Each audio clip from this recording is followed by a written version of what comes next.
So I'm up this morning. It was a really rough day, and I want to share this with all of you as I kind of share my off-grid journey here, kind of off-grid, on-grid boondocking journey. I have a source of water, and it's their water. They have I'm not sure where they get their water from. I actually think they get it from the river here, the Tennessee River, and I'm not sure what filters or what they have in their system, but um, when I get up in the morning, I do my dishes outside.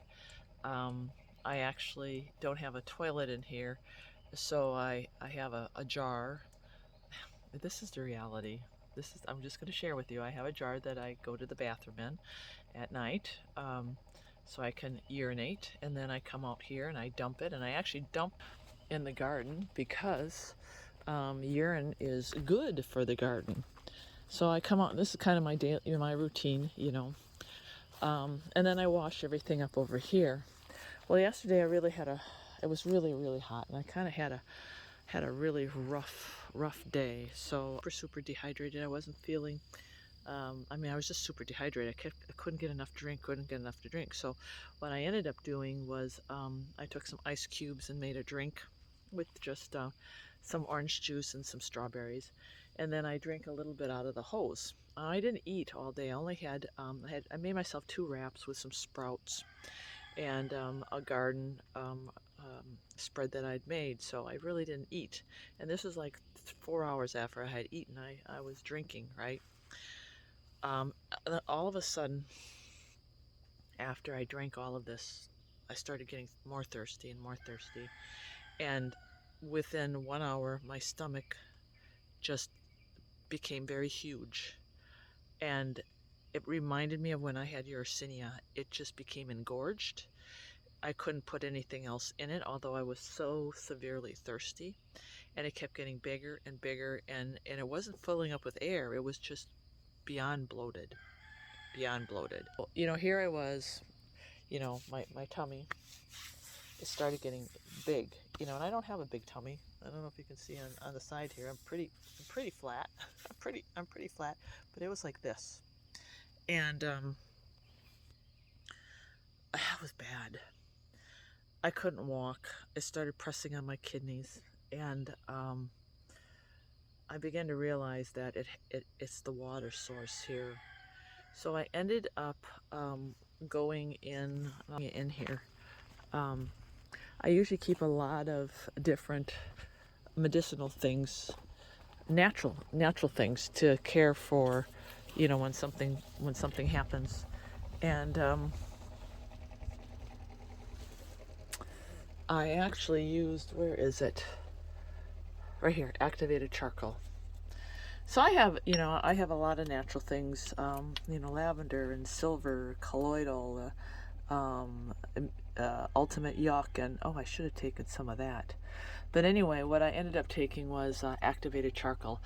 Activated charcoal, it tells you should only take 1 or 2 caplets, but because I was so, it was bad.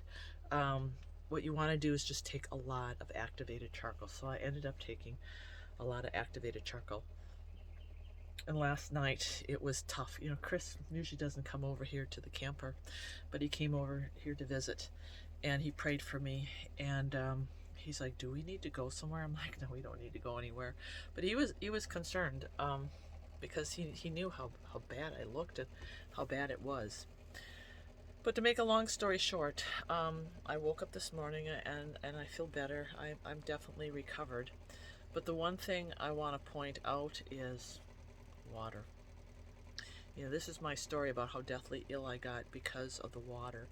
And you really need to have your preparation for good water. Now, I haul water, so I keep a lot of water in here. But now I know that the source of water cannot be drinking. Chris came over and brought me distilled water, which is great. But I do have an old Berkey, which I haven't pulled out yet, and I need to. But I will show you that one of the things I've stocked up on, and these are getting harder and harder to get, are these Berkey filters. So I have to pull out my Berkey, but these are black Berkey element filters. But what I really would suggest is if you are homesteading, and it doesn't make any. It's great that you have your own source of water. That's really good.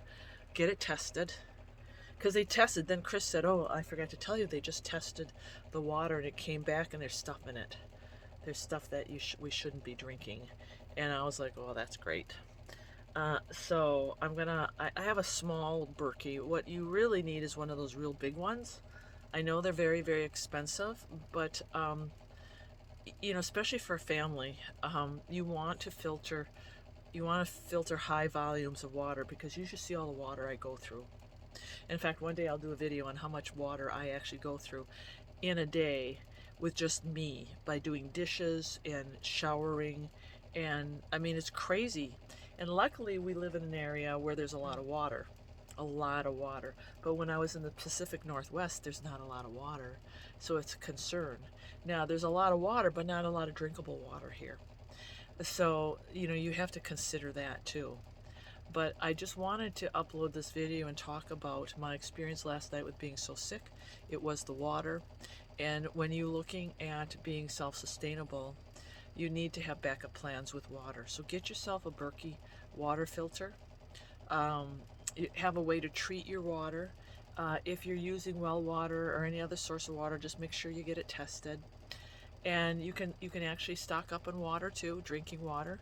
Water is not expensive right now, so if buy some water, have it on hand. So, all right, that's my water story, and I am feeling better today. I'm going to go out for a short run right now, but yeah, this life can be very challenging, so be prepared.